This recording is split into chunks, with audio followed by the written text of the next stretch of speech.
acronyms? Is it MHT? Is it HRT?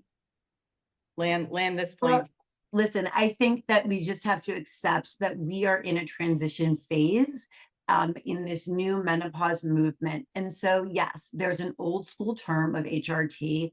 There's the new school term, which is generally preferred for MHT. The reason being is hormone replacement therapy signifies that we're replacing levels of hormones at what you had when you were in your younger reproductive years.